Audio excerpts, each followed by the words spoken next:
ফেসিবাদী আচরণের শিকার না হয়, এই জন্য আমরা সংস্কার প্রক্রিয়াগুলা একটা জায়গায় ঐক্যবদ্ধ হয়েছিলাম।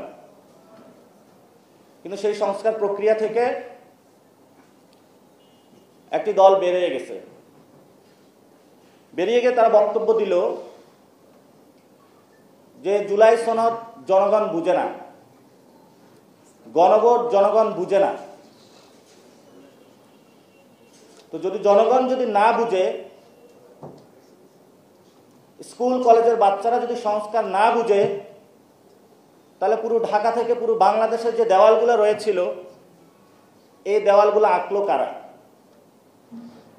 তাহলে এই দেওয়ালগুলো বিএনপি নেতাকর্মীরা আঁকে নাই, কারা এঁকেছে? বাংলাদেশের একটা বড় জেনারেশন সংস্কার চায়। এই যারা সংস্কার চায় তাদের এখনো তারা বড় একটা অংশ আকারে সুইং ভোট হিসাবে রয়ে গিয়েছে। ডেটা ক্যালকুলেশনে এসেছে যে 40 থেকে তারও প্লাস বাংলাদেশের মানুষ এখনো ডিসাইড করে না যে কাকে তারা ভোট দিবে। তারা তখনই ডিসাইড করবে তারা বাংলাদেশে যারা সংস্কার চায় তাদেরকে তারা আগামী বাংলাদেশে ভোট দিবে। এই জন্য আমরা বর্তমানে যে রাজনৈতিক দল সংস্কারের বিরুদ্ধে দাঁড়িয়েছে, আমরা তাদের কাছে আবেদন রাখব, এই দেশের সার্বভৌমত্ব, অখণ্ডতা, বাংলাদেশ রক্ষার জন্য আপনাদেরকে সংস্কার ঐক্যমত কমিশন যেটা দিয়েছে সেটা মেনে নেওয়ার আহ্বান আমরা রাখলাম আপনাদের কাছে। প্রশ্ন এসেছে গণভোটের।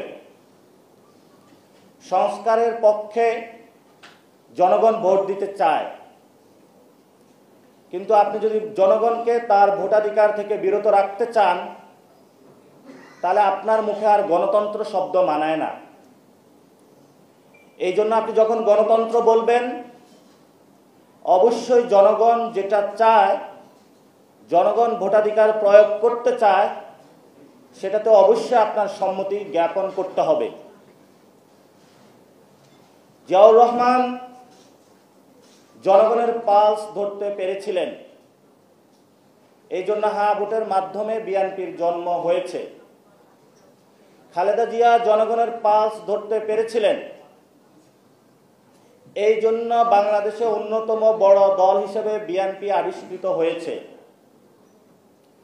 কিন্তু এখন যারা রয়েছেন ওনারা যদি এই জনগণের পালসটা ধরতে না পারেন, নিজের পায়ে নিজে কুড়াল মারেন, তাহলে আমাদের করার কি আছে?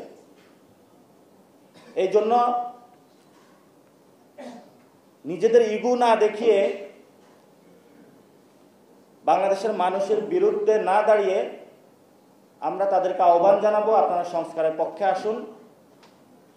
সংস্কার প্রক্রিয়া কিভাবে বাস্তবায়ন করা যায় সেই ক্ষেত্রে আপনারা নিজেদের ভূমিকা পালন করুন।